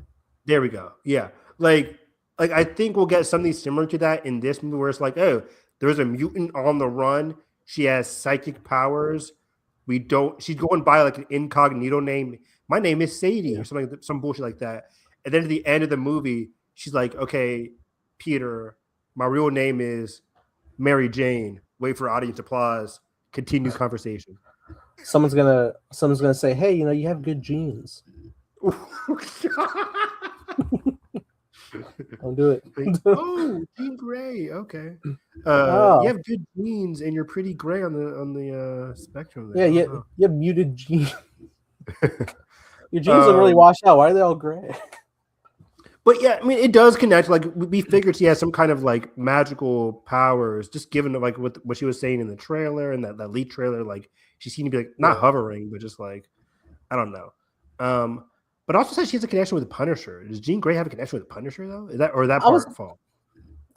I don't know if it's false or not. I was intrigued by that too. I was just about to ask, do you think this might be like a situation where like this is a kid who's being prosecuted for their mutation and now they're on the run from like unlawful beings and Frank is just taking sympathy of that? Do you think that's the situation? Maybe she recently like harmed her parents. Maybe I don't know the origins of Jean Grey. Maybe she like harmed her parents or something happened bad with her family. And then that's why she's on the run. And then Yeah, I'm a little blanking on that. I know. Yeah, I'm really rough on like Jean's history outside of film. I know when they tried again for Dark Phoenix that she caused a car crash with her parents and then was estranged from her father. yeah. I don't know if that's more accurate. But I'm excited. I trust Feige. Trust the process. Trust the Yeah, process. I I just especially I yeah. especially There's a trust lot. Feige in regards to the mutants because I know how much he loves the mutant. Like, other not only like with him like starting with like the first X Men, but I know he genuinely gives a damn about the characters of the X Men. For 100%, or for sure. But yeah, there are a lot of characters here, but I trust Destin. Like there's Jean Grey, Punisher, Hawk, Yeah, Scorpion, and then the number of villains. But even we know a lot of the villains are just like montages for the beginning of the movie. So Um, now, do you think Jean will be the cause for Hulk to go crazy? she is powerful enough. She's It could be, psychic, so yeah. in the mind. She says, "Sun's getting real high, Hawk." Oh fuck! um, I also was seeing a thing from Cryptic here that Tombstone is looking to be like an overarching villain for I this saw new that trilogy. too. That's cool. Yeah, that makes a lot of sense. That makes a lot of sense. Tier 4. He is a small enough character. He is underground enough to be like not killed off anytime soon, and he can just stick around as like this underbelly evil character. If you can't do like a big Fisk presence, like he is what you get in that placement. True. So yeah, it works out, and yeah, the actor playing Tombstone here is very fitting. So I like it. I like it a lot. So there's a lot of characters, but again, I trust Destin. I trust. We always complain about lots of characters in Spider-Man movies because Spider-Man 3, scarred people. But I think we're gonna be fine. I think it's gonna be great. Yeah, I think so. And this should be Spider-Man Brand New Day trailer month. By the way, we should be getting a trailer this month in March especially for July. We are slowly getting more like late May, June, July trailers. So it's about that time. It's about that time. So I'm excited for it. Yeah, man. I think Jean Grey, I just gotta wait and see. It's hard to get my thoughts, but it makes the most sense. This was like the second likely option, or this was the most likely option when they casted Sadie Sink in the first place. Like, because we knew Mary Jane was Zendaya, and the other redhead in Marvel Comics history is just Jean Grey. So we're back to where we started, basically. So Yeah. Well, no, Evan, she's the multiversal daughter of Toby, don't you know? And she's inexplicably here for some reason. and then she's Mayday. She's like, hey, you chilled with my dad once? Okay, here we go. So next Marvel news. What? Do you have something else? Yeah, it said Thor will return post Avengers movies. Right. Chris Hemsworth was talking, saying, let me see the quote here. He was talking to an interview, but he said like he'll return a couple more times after Doomsday. That's kind of the only quote I have. Is he throwing us off the scent of death, or? I think he also mentioned. I don't think he's gonna die, but like I think he also mentioned. I don't have the interview, but going off my memory over the past couple of weeks, he did mention like how he did understand how they went a little bit too loosey goosey, a little bit fun with Thor 4. He understands that, and that he is excited for like new interpretations in Doomsday and beyond. Like he said, like Doomsday Thor is definitely different. Right. All this time we still don't have Beta Ray Bill. That's crazy, yeah. Got a statue in Ragnarok. That's about it. That's about it. But yeah, I think he's excited for a different interpretation because I think the Russos are doing something back to basics in that like it can give birth to like a new kind of like vibe with Thor if you ever do a Thor 5. There was a lot of great possibility with him versus Hercules and like the Greek gods. Like that'd be really, really fun if they play it seriously at least. But I don't think they want to reference Thor 4, to be honest. So I think they're going to scrap that storyline. But yeah, I'm excited to see what a new Thor vibe looks like. If we can ever go back to like that Thor 1 vibe, but just like better, that could be really cool. Yeah, totally. I mean, you could reference Hercules, just kind of like make it him his own vibe and like the front of all the info. You don't really have to go back to crazy what's his name? Russell. Yeah. Good point. Russell Crowe. So yeah, it just depends how it's all played. Like there was not many fans of Thor: The Dark World, but it was a big key element in Endgame. So good point. Nathan always cooking. What else do we have here? Venom animated movie. So let's see here. An animated Venom movie is in the works. Zach Lipovsky and Adam Stein, who directed Final Destination Bloodlines, are set to direct. Tom Hardy is involved in some capacity. Yeah. Maybe he's just doing the voice. Maybe. Executive producer Tom Hardy. Maybe just executive producing or voice. But either way, I think they mentioned also that it could be R-rated as well. An R-rated animated movie is pretty risky, but it could be fun. What was the last R-rated animated movie? The Last Ronin. Psych. I don't get it.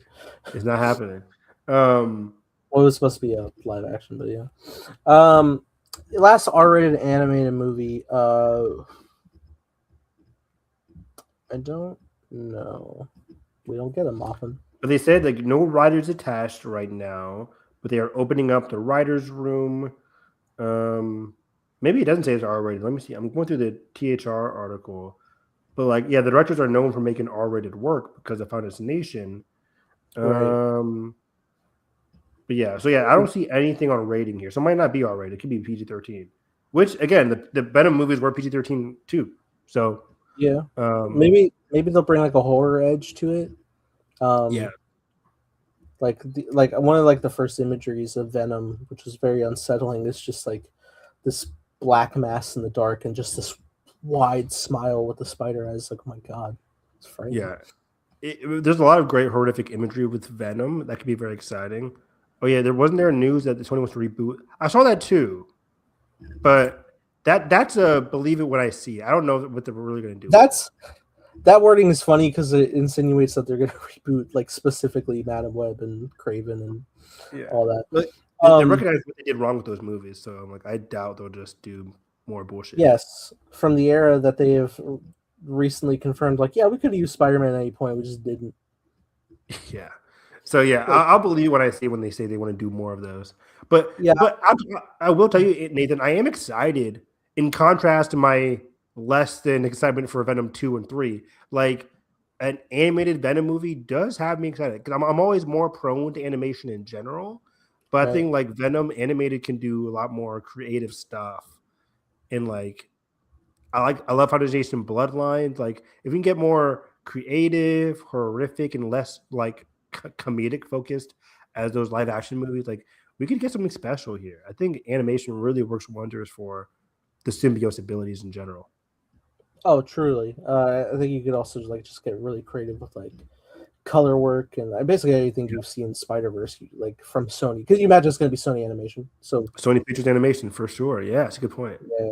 So Yeah. that's exciting from that angle. I wonder if it will be like connected to the greater Spider-Verse world because we also had heard recently, Possibly. a couple weeks back that they're exploring projects for Spider-Punk and Spider-Gwen.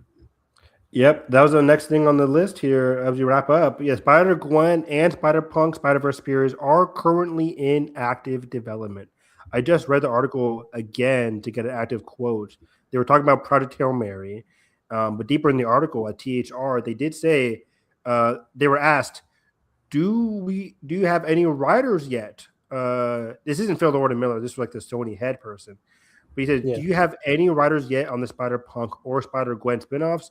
And Belson at Sony said, I'm not allowed to say, but we are active on both. Um, and in the same article, they said, is this the end of the Spider Verse movies? He said, this is the end of the Spider Verse, of this Spider Verse trilogy. Um, so yeah, I think this is just like we're getting Spider Gwen, which I was so nervous. I'm like, did they drop that? Because Amy Pascal talked about doing the Spider Gwen spinoff mm, post Spider Verse in 2019. Like this was way like pre-pandemic. They're like, oh yeah, we want to do a Spider Gwen spinoff. 7-8 years later, it's still in active development, which is great. I think they are like focusing all their manpower on Beyond, make sure that's like as perfect as it can be, yeah, and then do Spider Gwen spinoff. Like my ideal is like a Spider Gwen spinoff with Spider Gwen, Silk, and Jessica Drew, Spider Woman, like those three together, ooh, just like the comics, just like the Spider Woman run in the comics. Um, make them all three like Silk and Gwen and Jessica Drew, like they can have a very fun dynamic together on the page, and it'll just be really really cool. And it'll coincide with Silk being prominent in Spider-Man 3 for Insomniac, so the yeah, Silk era could be upon us. Who knows? We could get Silk reference in Beyond. I doubt it because there's so much going on, but yeah, I'm just excited that Spider Gwen is still on the table. She is a fantastic character, fantastic hero, and she deserves her own spinoff. yeah, dude. Oop.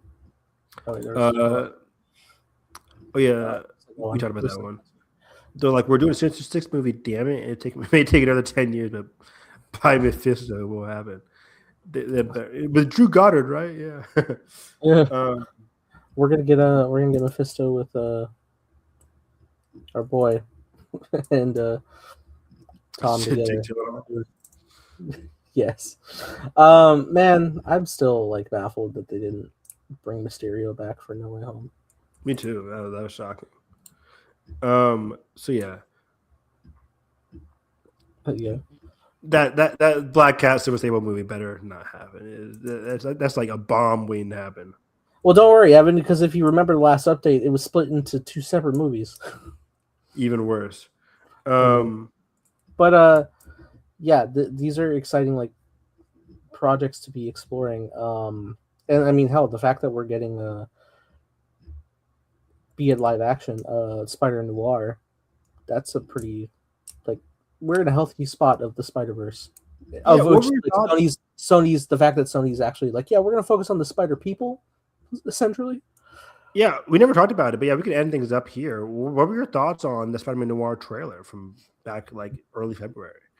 Um, Really good.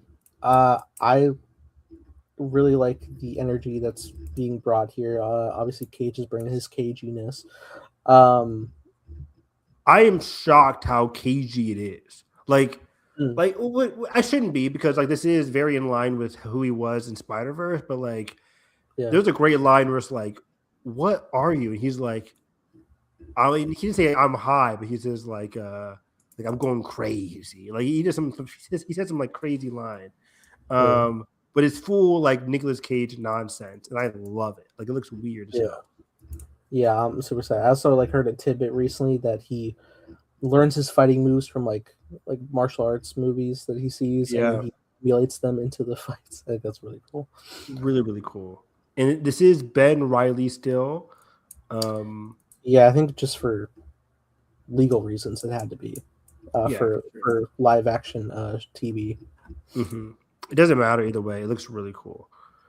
El Muerto is not happening. Stop it. Stop it. That probably could have made a lot of money with Bad Bunny if they did. No, it wouldn't. Stop it. Stop it. His power. He's no what's his name? Jared Leto. He's only but yeah, Spider-Man Noir just has a great vibe to it. Coming out, I think, June, May? Yeah. I know. I also know that, spiritually, looks really good in black and white for sure. But that color, have you seen the color? It looks really good. I saw the color. It looks cool. It looks good. Yeah. But I have to watch it in black and white first. Okay. Yeah. What do you mean, okay? No, I'm agreeing with what? What do you want? You think Are you watching it in color first or what? What are you watching it first? I don't know. Whatever auto plays. Yeah, Whatever Bezos says I should. It looks really cool. I like it. I like the style so much. They are dropping all the episodes at once. I did see that, which is weird because it is Amazon Prime Video. Usually it's 3 and then come back. Yeah, exactly. But it comes out May 27th. I just checked. So yeah, we'll talk about it after it comes out. I assume it's going to be like 45, 30-minute episodes. You want your Nick Cage freak out in color or no color? No color, Draven. No color. No color. Color. I want color. Some of that. But that's about it. That's about it. Unless you have some other crazy Jean Grey rumors to talk about. Yep. No.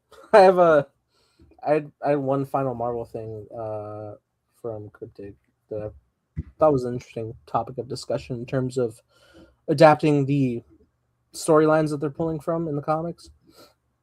We're doing I can make a joke anymore. Never mind. What is it? We're doing One More Day. We're doing I was trying to say that. I forgot the name. One More Day, yeah. One More Day, followed by Brand New Day. Canonically, that's how it goes. So what do we got? Well, it's actually, somebody asked that they mentioned that Doomsday is an adaptation from Hickman's run, and if they could elaborate on that. Okay. And Cryptic had said there are elements that have been changed so the story makes sense. Loki, for instance, will essentially replace the Beyonders. There's going to be some sort of Black Swan alternative in there too. IMO, a lot of the story resonates more with New Avengers and Secret Wars than Time Runs Out. Time Runs Out is in effect Doctor Strange Multiverse Madness post-credits, but from what I currently know, I don't think it's fully expanded in Doomsday. Maybe Really? Yeah, he's like Doom, his followers are also going to be introduced in Doomsday without context and their identities hidden.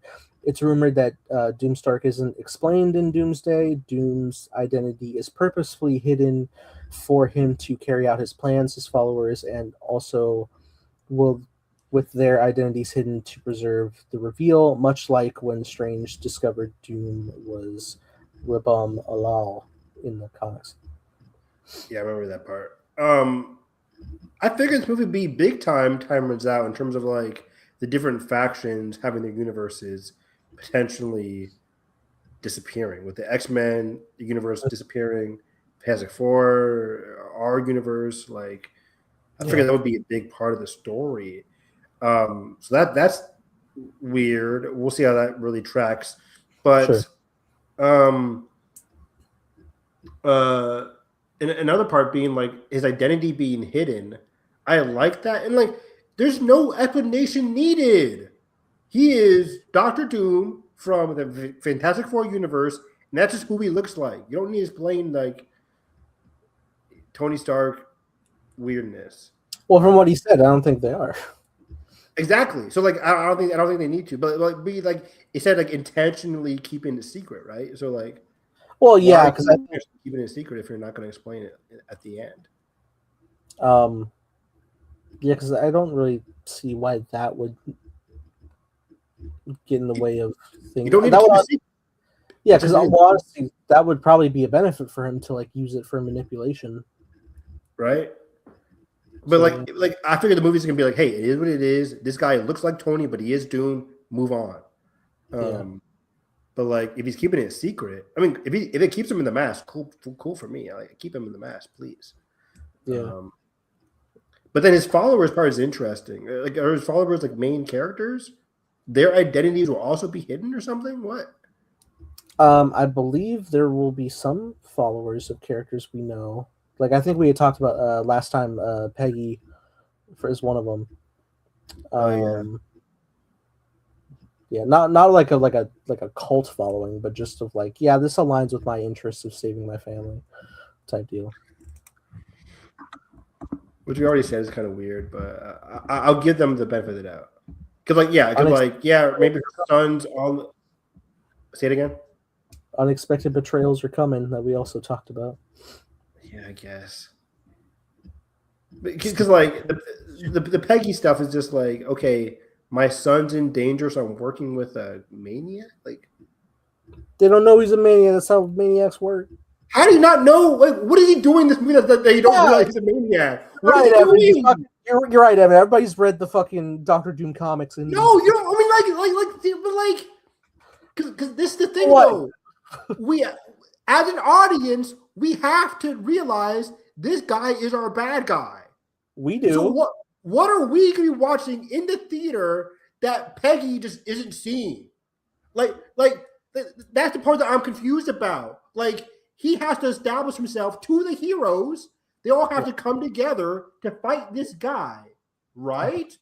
Yeah. But then Peggy's just gonna be like, oh, but he's cool. Like, what are you watching? Like, everybody other heroes are like, oh no, this guy is bad news. Like, what is happening here? That's where I'm confused.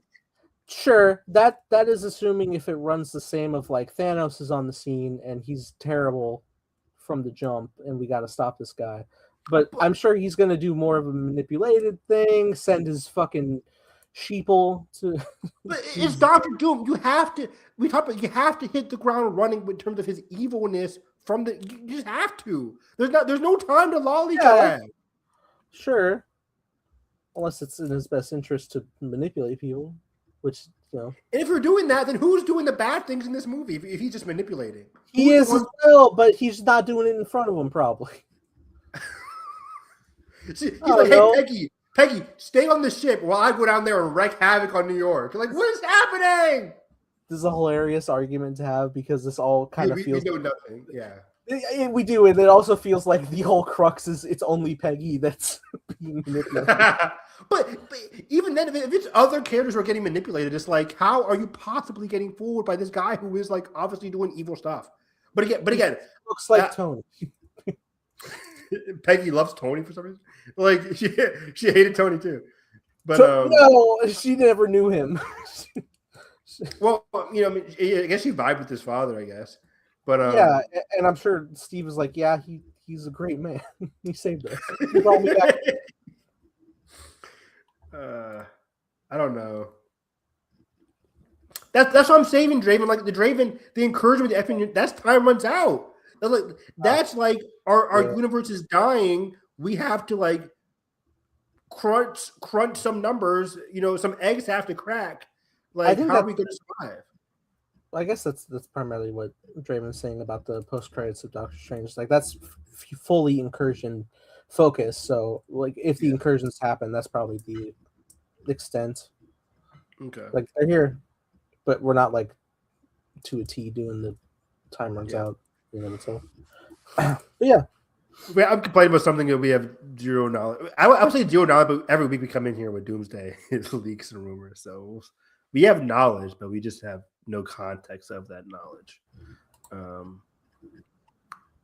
Yeah, we need a story trailer, a story teaser, and we'll really start to map out the framework. But also at that point, I think I'm also going to want to like stop looking into everything because the closer you get. Yeah, the closer we get, we'll stop looking at rumors and just dissect the fuck out of every trailer and TV spot that we get. Yeah. That'd be our job. But okay, that's about it. You guys can find me on Twitter. Happy 190, everybody. Keeping it under 2 hours for our 190. That's how we do it. Harris EV9 reacting to anime, TV, shit like that. Top Chef is back. That came out today. I'm happy for my Top Chef fans out there in the world. I know there's dozens of us. Survivor is coming on every Wednesday. Survivor 50 every Wednesday. Super exciting. The premiere last week was amazing. And yeah. We'll be back next week talking about Monarch episode 2, and we both will watch Hoppers. So we can do a Hoppers review. I'm very excited for Hoppers. So yeah, tune in for that. Like and subscribe. Damn it. Damn it. Fucking reverbed off the fucking loved it. Well, that being said, you can follow me at _ Nathan Rojas. That's right, that's not what I usually say, but you can follow me there, mainly on Instagram, where I'm more active. Building Lego. I built a little Tantive 4 mini today. It's cool. Tantive 4, nice. That's a slow ass ship. Fucking got caught by a Star Destroyer. Yeah, fucking. I only broke out of one first. You also follow me at _ Time Blazer, making a show called Time Blazer. I'm still doing that, I promise. With co-star and Craig Salt and Evan Harris.